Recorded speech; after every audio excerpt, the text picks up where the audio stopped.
There is no script for this video. This video is entirely from the heart, you know? I don't think I can confidently get all of this, all the feelings I have onto a page. This video is about Meet Your Maker, if you could not tell already. Meet Your Maker is a game that released on April 4th of 2023 and has, as of now, ended development on March 14th of 2024. The servers are still active. There will be continuous cosmetic content going forward through the free battle pass, but aside from that, there will be no substantial updates aside from some bug fixes and stuff, as far as we know. Now, I am making this video because I feel Meet Your Maker was done especially dirty. I feel the game was not marketed all that well. I feel that the game was abandoned and left for dead far too soon into its lifespan. And I don't feel that it's right to have this game be forgotten. This game was one of my absolute favorites. I'd argue it's one of my top 5 games of all time. I'm putting it up there with games that I honestly adore, like Bloodborne, Elden Ring, Lies of P. This game was really special to me. It was nothing like I've ever played before.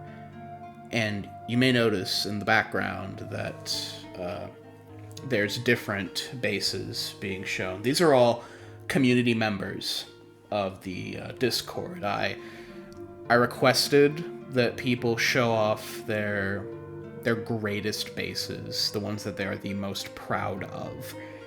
And I want to display them here for people to see, because I feel it is not right for them to go unappreciated or forgotten.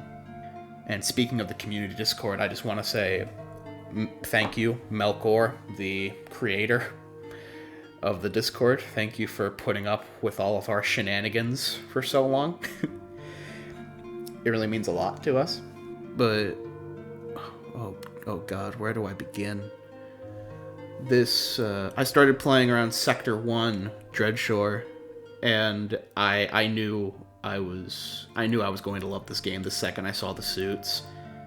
Nautilus, Kamaitachi, Overseer, Ironside.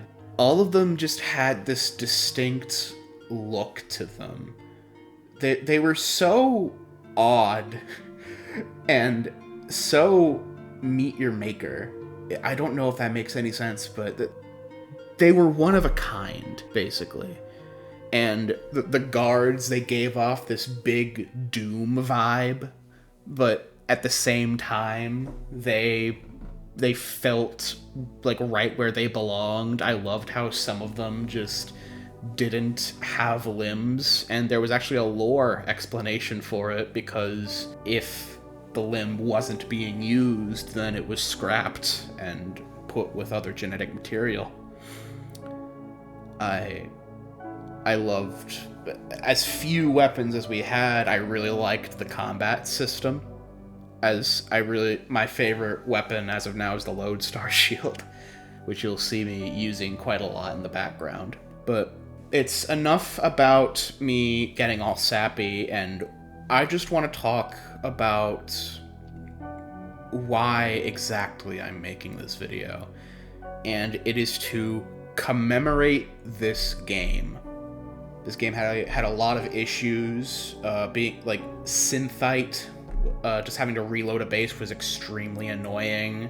There was very little weapon variety, especially at launch. This wasn't a perfect game, but I can confidently say that it was a great game. This game had so much going for it. It had such a tight loop where you could just find infinite possibilities of trap combinations or guard setups. You could be as creative as you could possibly want to be, especially with the new decals and decorations for blocks.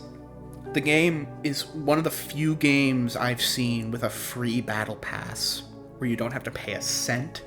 I've only ever seen a game like Deep Rock Galactic do that. The rewards are all wonderful. There's a secret track at the end with some extra goodies if you want to keep on playing through that far. And if you do manage to miss that season's battle pass, all of the loot from that previous battle pass will be put into the secret loot pool, so you don't miss anything. This game respected your money and time. At least after Shattered Peak, it did. The Synthite grind back then was absolutely horrendous. But after Expeditions and after the rework to gain Synthite and making Synthite its own specific resource, I could play like 2 or 3 brutal raids and be able to upkeep a base, be able to activate one. And they significantly reduced the prices for other suits and weapons down to like 1,500 cells, and it used to be 7,500. But what I feel is one of the most important things is the developers clearly cared. Now, I know that love isn't enough to sustain a game. And I know we're talking about Behavior Interactive here, and I know a lot of people don't have a very positive reception of them. But the team that Behavior assigned to Meet Your Maker, it was wonderful. They had community managers collaborate with Melkor's server, where they would put in a request, like a gameplay change for them. They came in just to talk to the community and answer questions. And one thing that really meant a lot to me was not only did they showcase outposts on their Twitter and Instagrams, but on streams where they went over new content, they would play our outposts. And I don't know why that clicked with me so much, but it really said that they care about their fans. It says that they don't view their community as just numbers on a screen. They care about the people who play their game. And playing games like occasionally I will download Overwatch or something because my friends like to play it, and I will look at all these microtransactions and all these, like, this $20 skin. Meet Your Maker is 90% paid cosmetic content. The only other 2 bundles were the Arsenal packs, which gave you like the suits and such early for Shattered Peak and Treadshore, but when Decayed Hope came around, they ditched it. You couldn't buy the Lodestar, the Launchpad, the Death Blossom, or the Burster early, and that showed me that they cared about our money. They cared about our time, and that's really rare to see from a game these days, honestly. Especially from a live service game like this one. That being said, I made this video because I want to make sure this game is not forgotten. I want the people who have spent hours, days working on and perfecting outposts or updating them with like the most recent guards or traps or decals.